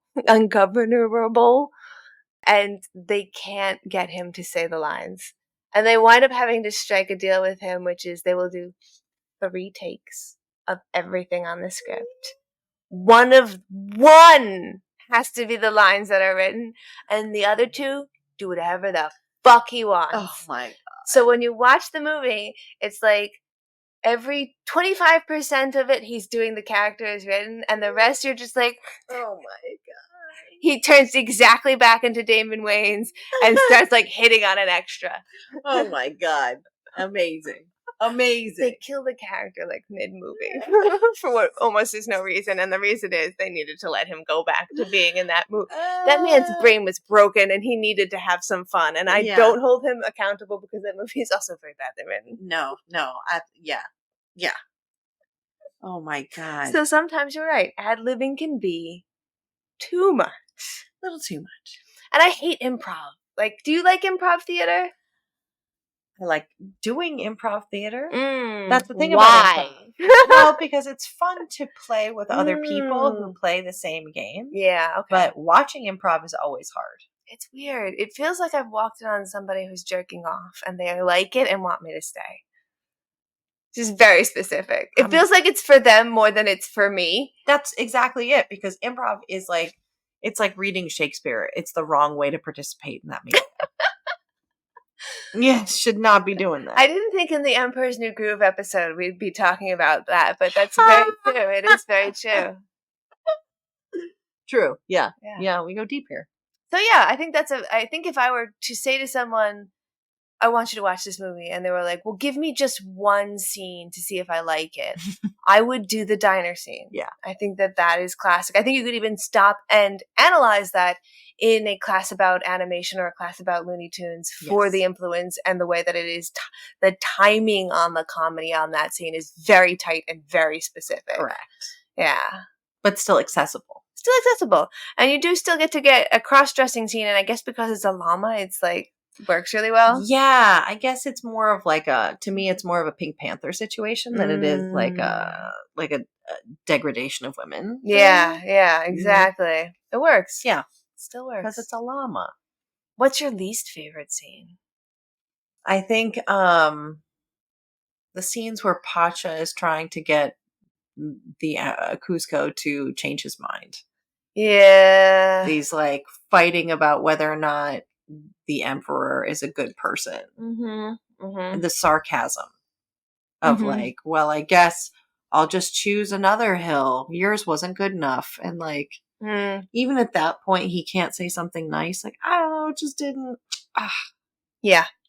I would like to see something different there. Yeah, I would have liked to actually see. Although you do get to see him at the end in the little tiny hut playing with everybody. Sure. That is I like that coda is tapped on there. Right. But they couldn't make David Spade say it. No, he's not. He's actually a writer in his contract. Actually, do you know, I'm jesting entirely, but did you know that there is a writer in the Vin Diesel and The Rock's contracts? It's definitely in Vin Diesel on all of the Fast and the Furious, and it's why they have trouble working together, that says he can never lose a fight. Vin Diesel? Vin Diesel cannot be in a scene where he doesn't win. Can't do it. Not going to do it. Even if it's like, oh, but he loses a little bit now so that later in the movie he can, like, no. No. Wow. So we Does just... he know that it's acting? No. Okay. I think the short answer is, if you want to ask Vin Diesel if there is a space in reality between him and Vincent Toretto, the answer is going to very quickly be no. Right. He And does take that home with him. And then when you have an actor like The Rock, who also doesn't want to be in scenes where he seems weak or loses, although I think he has a little bit more leeway on that, you can't have a scene where they fight. And they do have a scene where they fight, and it feels like nobody wins, and that's why. That's amazing. That's amazing. So we jest, but yes, maybe David Spade will not say nice things on record. It's hilarious. That is hilarious. It's off-brand. It's off-brand. Break the whole fucking... The whole franchise would go under. Somebody saw him helping a kid and like a Make-A-Wish. It's Oh. all out the window. Yep, exactly. Yeah, because this is very interesting. The casting choice, again, this goes into production in 97, even though it's out in 2000, is kind of a who's who of sitcom television at the time. Right. So it's just the beginning of Just Shoot Me, Mm-hmm. which had David Spade in it. And that's really the beginning for David Spade, because then he also gets Joe Dirt and starts to get picked up on the like zeitgeist. He had been in all those Chris Farley adjacent, like he's the straight man to Farley things. Mm-hmm. This is the first time where we're willing to have him play like an asshole outside of having the Chris Farley vanilla to his spice. Right. And you also get Wendy Malick, who is the model in Just Shoot Me. But you get John Goodman, who was on Roseanne, and then you also get Patrick Warburton. Seinfeld, yeah. You get Patrick Warburton, who's playing Putty in Seinfeld. So it's really interesting, these casting choices for children. Yes. Right. Who were they expecting to see this movie? The parents. Yeah, I guess. Yeah, kids will see Right. whatever you put them in front of. They don't know who's who. Yeah. And I think that's part of the draw that like gets parents to take their kids to see this movie. Mm-hmm. Oh, I know that guy from Just Shoot Me. Oh, yeah. I see him. That's the boyfriend from Seinfeld. Like, yeah, that's true. It's very true. So for me, my most favorite scene, it's hard please. because you've already chosen the diner. Let me ask. Yeah, okay. Let me ask. I can do it. Okay, wait, hold on. You go. We'll edit it. It'll be great. Make me seem like I'm a good guest. Katie, what was your favorite scene? Oh. And what was your least favorite scene? Oh, God, I forgot that we were doing that. I'm an asshole. Oh, it's so hard because you have taken the diner scene, which I did. I mean, we can agree. Our first choice would be the diner scene. I think then I would either go to these tinier moments, like I did truly love the moment with Eartha Kitt, and she first turns into the cat, and she's listening to her own voice. I don't care, and she goes right back to being evil, which is very, very cat-like. I thought that was hilarious, Fantastic. But then I would also choose, and you mentioned this a little earlier, And another fourth wall. yeah, and another fourth wall moment, where they're trying to poison. What's the emperor's name? Cusco. They're trying to poison Cusco, and Patrick Warburton keeps saying like, "Yes, the vial with poison." Poison for Cusco. Cusco's poison. Cusco poison in that vial. Like that for some reason just Poison meant for Cusco. so good. While she is dying, trying to get him to shut up. I know. We've all been there at a party. You're like, shut the fuck up. We were specifically not talking about Melanie's divorce, and you're saying the word divorce every 5 seconds. What is wrong with you? Not that I had this. Sorry, Melanie. That was a terrible party. So and like I guess because this is hand animated, they likely had access to the actors in the vocal booth doing their performances, because the face on Eartha Kitt feels too real, and that's something It's that amazing. I find I dislike between CGI animation versus real animation. CGI animation has that uncanny valley. You start to not really believe the faces, and yet this is a 2D flat animated face of a skeletal woman who should not look human at all, and yet the face she is giving is so relatable and highly memeable. Like a lot of this movie is memed. Yes. Yeah. And the moment where Kronk interrupts her sleeping in her big tent, and she has the face mask and the cucumbers on, but no wig, and no, like, you can see to the left and right of the tent entrance as Kronk busts in, there's her like wig on the left and her eyelashes and eyebrows on the right, like as if they were two separate heads and faces that she was going to put on. And then she has no hair. Like you can see she's got like just little tufts and she's all wrinkly. And I sort of hate that the joke is how terrible she looks. But I also love that we get to see her like that. And I believe it too. It doesn't look like she's contrived. It looks, that's the joke, is that it is very relatable. God damn her. And honestly, if this was about her issues with the son, Yeah. that would have made a lot of sense for It her made so much sense. characterization. That's exactly it. That would have made sense. That would have tracked. You know, she would have carried the movie. She would, absolutely. Yeah, and like, there's that meme where people say, Kronk pulled the lever. Pull the lever, Kronk. Yes. Wrong lever. Wrong lever. That's another huge meme one. So see those little moments where I was like, oh, I understand what people are talking about now. I really enjoyed that. Excellent. I don't think that there's any scene that I was like, God, I really hate this scene, with the exception of that one scene where I just looked to you and I was like, I don't get what that was about. Oh yeah, with the kids. With the kids where like they right before the big moment, which I think is exactly what you're talking about. That was what that tempo scene was for. Right. It jarred me a little bit, and the movie even makes fun of itself for how consistently it jars you out of one narrative into another narrative. At the point where he's like, no, this is about me, not this guy. Wiki, wiki, wiki, wiki, wiki. Right. Yeah, like, so I appreciate a movie that can try and kind of kitsuge itself and be like pointing out the seams as opposed to hiding them. Right. So yeah, I wouldn't say that there was any point where I was just like, oh my God, is this movie still happening to me? Yeah. Good. No. Good. No. Excellent. And I was a little worried because Lilo and Stitch, and I guess this is my own personal baggage, I wasn't ready for how much Lilo and Stitch was going to make me cry. Oh God, me too though. Like Mahalo means home. And I told you, it means family. Yeah, Ohana means family. Oh, thank you. Yeah. Yeah, no problem. That's fine. That's all right. But like, I'm just like weeping and I'm like, I don't understand this stupid ass movie. Yes. And I think going into this, I promised you that you would not cry. Good. Yeah. Good. You were like, is this one of those movies that's going to make me cry? And I immediately was like, absolutely not. Like Coco. Oh, Jesus Christ. Yeah. Like Coco. Disney does do like that Isle well. of Dogs. God. Like Lilo and Stitch. Even parts of Moana, you know? Hit me at the right Moana. part of my cycle. Absolutely. I will weep. Yeah. Not today, Satan. So good. So this is a very chill, like, comfort movie. Easy to watch. Like, if somebody came over to my house and they're like, I'm having an absolutely terrible day and I need to be distracted from my life, you could easily put this movie on and it has no subject matter to which you can relate to disrupt you, but is still entirely relatable. It's pretty unique for a kid's movie, and then to have it not be like, it's kind of annoying sometimes. Right. It's pretty unique. Pretty good.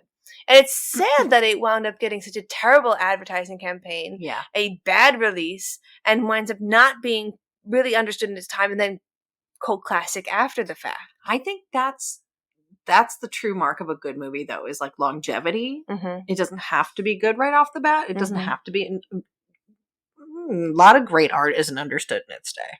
Oh, yeah. Not that this is great art. High art. No, right? Only because we could be very high. This is a lot like the Goofy movie. There's people for the time in which it came out and they saw it, have such a reverence for it, becomes a huge cult classic, and that's quite a flop when it came out. Yeah. Really? Yeah. It's another movie I'm supposed to watch with Jared, who has a huge affinity for it. That's right. I remember. But we were just slightly too old for it to understand it. Missed it. Just slightly missed it. Just slightly. Also, again, like the Disney universe is very hit or miss for me.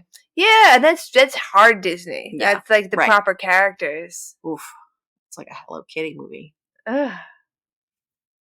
I don't know. I watched a Hello Kitty movie once where what I thought was her nose was her mouth, and I dipped out immediately. Whoa. I might as well have been on shrooms. Oh my God. Absolutely not. No. It was a hellscape. That's too much. So let me ask, Katie, did you like it? I did like this movie. Hey! I did like this movie, and I was bracing myself to either really, really hate it or moderately like it. And I liked it. I definitely would watch it again. I would recommend it to children. I think it holds up. It had surprisingly little humor that was like dated. Like, you didn't have to be like, oh, they're going to make fun of fat people, or, oh yeah, they didn't have very good like transgender, like, it just made jokes. Just made jokes. It didn't make jokes at the cost of a lot of people, which Right. when you think of having David Spade as one of your actors, you do think that that's going to happen. 100%. Yes. So Yes. kudos, because this was Exactly. like 24 years ago. Exactly. And John Goodman still stands up Yeah. forever. Fucking hey, man. John Goodman stand. 100%. So Yay. I did enjoy it, and I would recommend it to other people. That's fantastic. Yeah. That makes me feel good. Did you enjoy it? I did. I enjoy a rewatch of this every now and then Yeah. for exactly the reasons that I think we're talking about. That like it's very easy. It's Yeah. low stakes. Yeah. It doesn't offend, and it's it's an hour and 23 minutes. Yeah. And I like the idea of knowing the dialogue to a degree that you become like a secondhand vernacular with you and your Mhm. friends. I did like that you had pointed out at the very beginning, beware the groove. Beware the groove. Groove. Which jives with the groove is going to get you. Yeah. Which I have been told by music. Yes, exactly. The groove and the groove is in the heart. Yeah. That's right. If D-Light has told me anything. So you and your family will walk around and say that to one another. Every now and then, if you're walking into something perilous, and it's unknown what will happen. Yeah, it was not unheard of to say, beware the groove. Groove. You got a good divot in the floor. Beware the groove. Oh, that sounds like a sign that would be up at a cheeky bookstore or something, like exactly. Oh, I suppose to mind the divot. Yeah, exactly. Yeah. Mind the gap, beware. So yeah. All in all, I thought this was a really a good. It's rainy where we are today. We might have picked up. I hope the mic picked up some snoring, sleepy puppy. Oh, she very sleepy. Mouse the house dog is pooped out today. That's right. She's got her little tongue sticking out and her eyes very squished shut. God, and that's the kind of caliber of this. Like, just sit on the couch, enjoy Mhm. this fun movie. Yep. She's snuggling with a toy that's half her body size, and her head is on a very soft blanket. And I feel like that's a goal. That's hashtag goals. Hashtag goals. I did enjoy that when we went to turn this movie on. We were like, okay, so Disney. We're talking about Disney.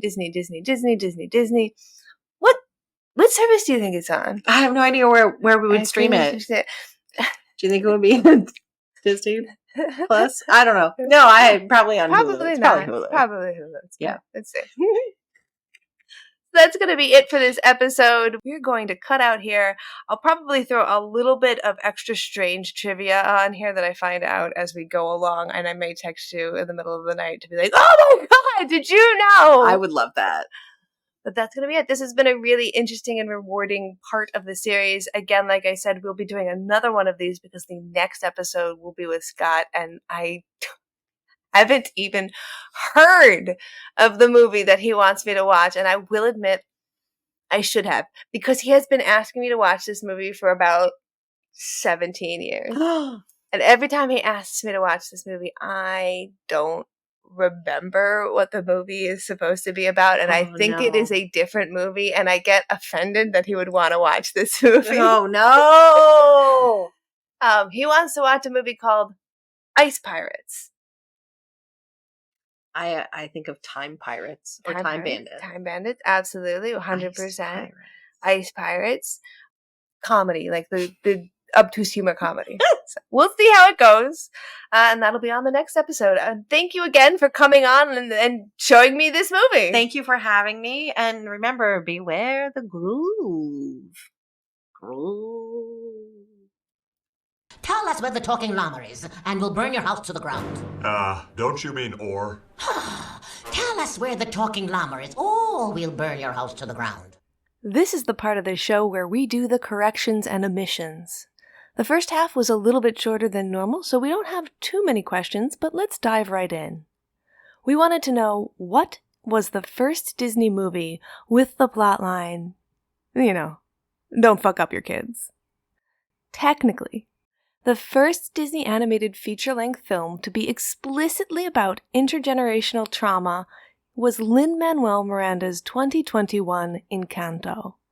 However, I think we could easily trace this trend way further back.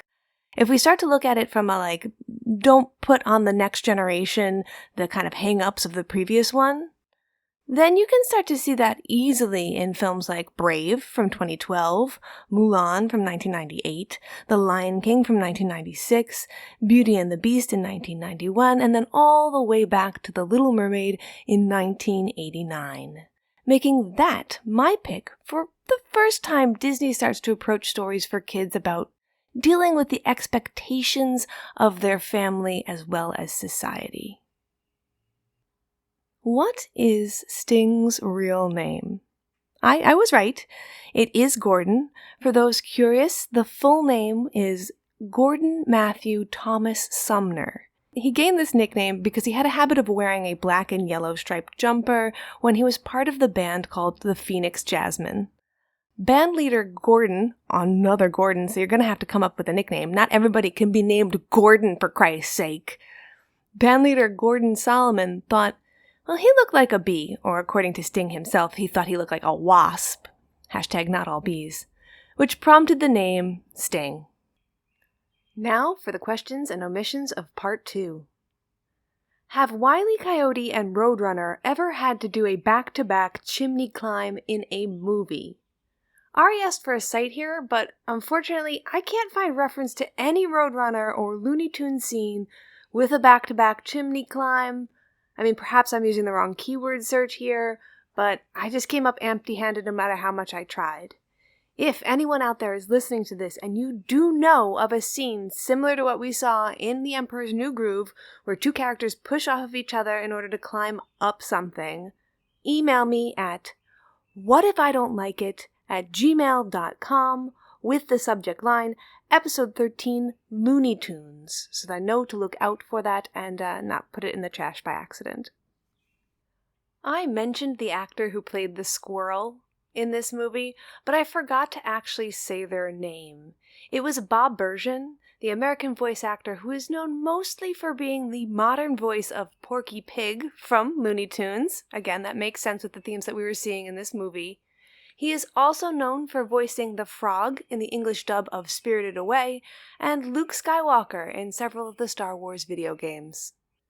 I said Emperor in Dune. I should have said Baron, as in Baron Harkonnen. We talk about the anachronistic style or quality of spinach puffs in the movie, as in the spinach puffs a la Kronk. And if you look at the links in this episode, you will see a fun recreation recipe that someone made for it. Well, for one, yeah, spinach, definitely not indigenous to the Andes, Peru, or the rest of South America. So yes, there was no way that would have worked. They did eat a variety of wild greens, not the ones that you would find in like American grocery stores, but, you know, not unlike spinach, but just not spinach. Now, I can agree that there's nothing wrong with having something funny like this that's anachronistic and out of time or out of place. They did wind up using a lot of the Art Deco and inspired Incan culture in the things that they made. We talk about this in the episode, and they include the insect-heavy diet in the diner scene, so that's true to the Incan Empire. So, I'll give them a little bit of credit there. My description of Empire of the Sun was maybe even more than a bit lacking.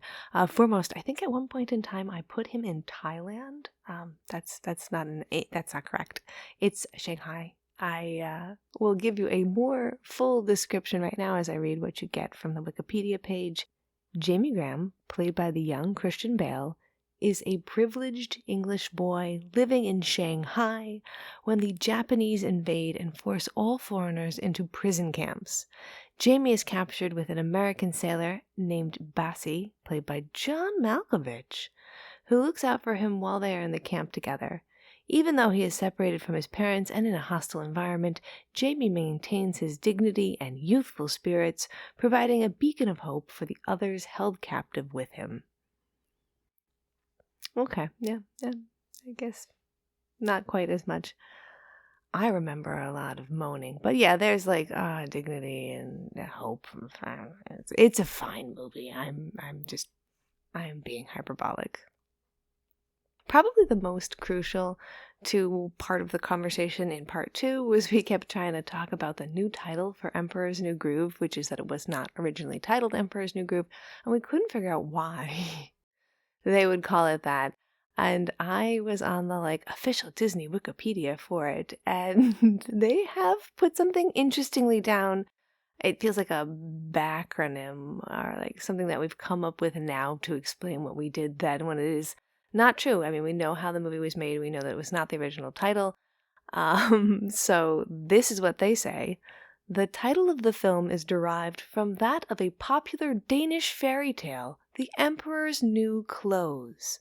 Similarly, the personality of a self-obsessed ruler who puts himself first to the detriment of his people is also based on the fairy tale. That makes more sense. I guess I'll take it. We'll go with that. The Emperor's New Groove. It kind of works with the fairy tale that they were ripping off, and also, as Ari and I point out, groove was in the mode. It was in fashion. Who did the Russian mermaid oil painting stop-motion animation? I was talking about Rusalka from 1996. English title translates to Mermaid. That was by Alexander Petrov. It's a animated short film, as I've said. It's glass paintings that they keep moving the oil painting around and it becomes stop animation. Directed by Alexander Petrov, it showcases what is called paint-on-glass animation, and that's a technique for which Petrov is well known. The story is based on the traditional Slavic folklore about the Rusalki, river-dwelling mermaids said to be born from the unhappy souls of young women who had committed suicide by drowning, usually after being mistreated by a man. The Russian mermaid is, for this reason, a dangerous creature more akin to Greek sirens than to the American archetype such as your Ariel, which is something that I always kind of get wrong because we had Arielle on today, and that's not her name, and a lot of people sometimes will correct her to her face where she'll say my name is Arielle and they'll say, don't you mean Ariel? And no, I think she knows how to say her own name. This is also going to be in the liner notes. You can watch it for free on YouTube. It's only about 10 minutes long. Really worth your time. Very stunning, very moving. I was joking around with not knowing the name of the Pokemon version that was on when I was a kid, which would have been the first one, the very first Pokemon show. And I know I have friends listening who were like, "Ah!" and screaming. And they were probably screaming Pokemon Indigo League, unless they were Brett or Alex, in which case they were probably screaming Pocket Monsters, because they know the original Japanese title. It aired in Japan on TV Tokyo from April 1st, 1997 to January 21st, 1999.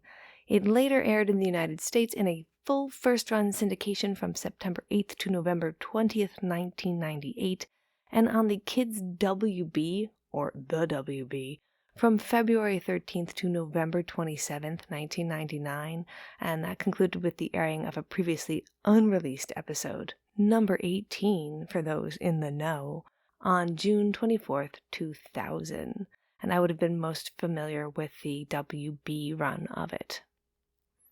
It was written in the contracts of the Fast and Furious actors Vin Diesel and Dwayne Johnson that they can't lose fights in the film. I forgot to mention that Jason Statham also has that in his contract. And that's it. That's all of the corrections. Went deep there. Wanted to get you some more trivia and more information as we dove through this episode. Listen, you guys, you're sort of confusing me, so, be gone. However I get rid of you guys. That'll work. And that's it for this episode. I want to give a very special thanks to Ari for yet again coming onto the show. She is our most frequent guest so far. And just, being a general sport about this. She doesn't do film critique professionally. Not that you would know. They have very good things to say, and I really enjoy having her around and on the show. But I do know that this is outside of something that they do on the regular, and something I kind of do whether or not you want me to. So I want to make sure to say thanks again for her ever-present positivity and willingness to try just about anything with me. It always leads to a good time. And I hope that you enjoyed the conversation that we had. I really found it very enlightening. I know that I can sometimes get bogged down by the technicality of a film, the execution of a film, And that might not be the end-all be-all of whether or not a film can be enjoyable.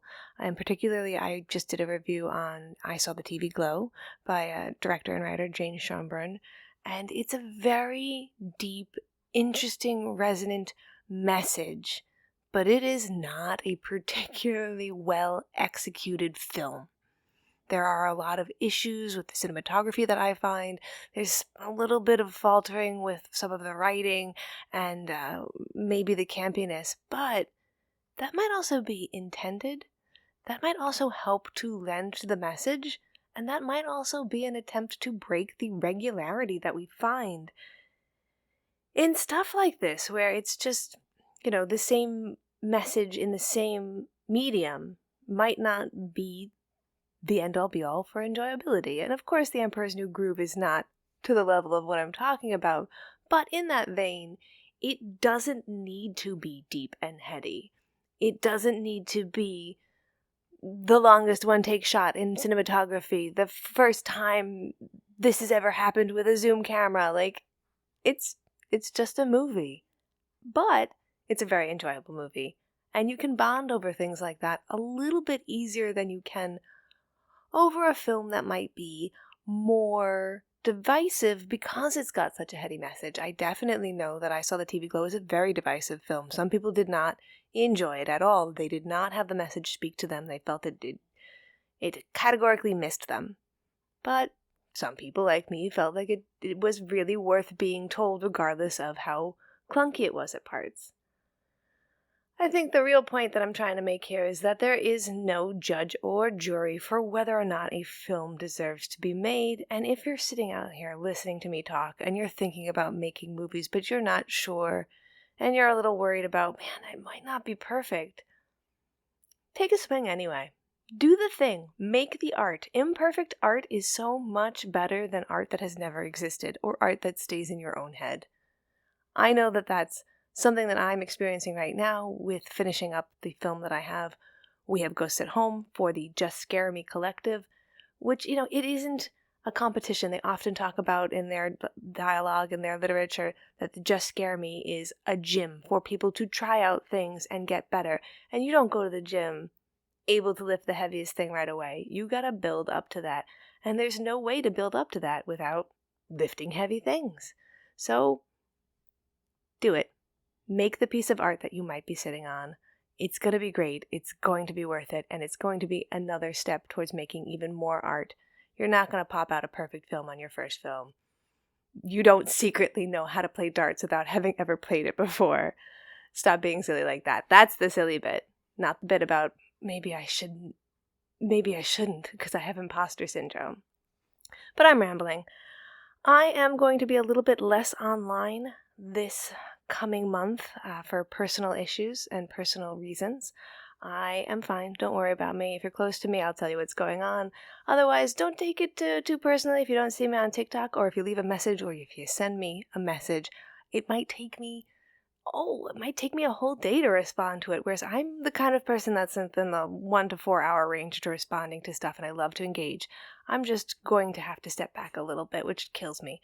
I will be back at it again as soon as I possibly can, and I want to send a special thanks to all the people in my life right now who are making it so that I can keep going, and that's definitely Scott, who you'll see on the next episode. My husband is an amazing person. Brett Kelly, who was on previous episodes, who is always an encouraging voice for making art. Jared Skolnick, who was on a previous episode for Goonies, for inspiring me to go into the Just Scare Me collective and to just keeping me making films when I could have easily faltered.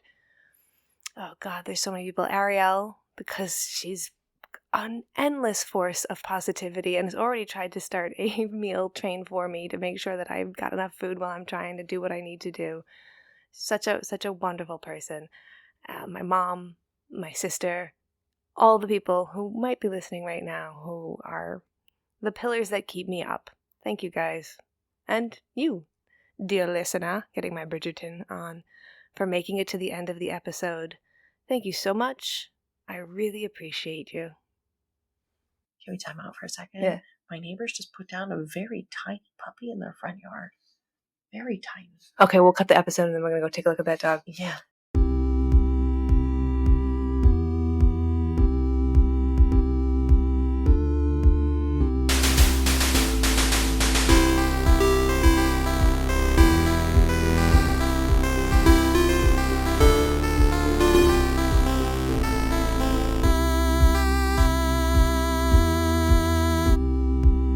This has been What If I Don't Like It with your host, Katie Baldessaro. See you later, Space Cowboy.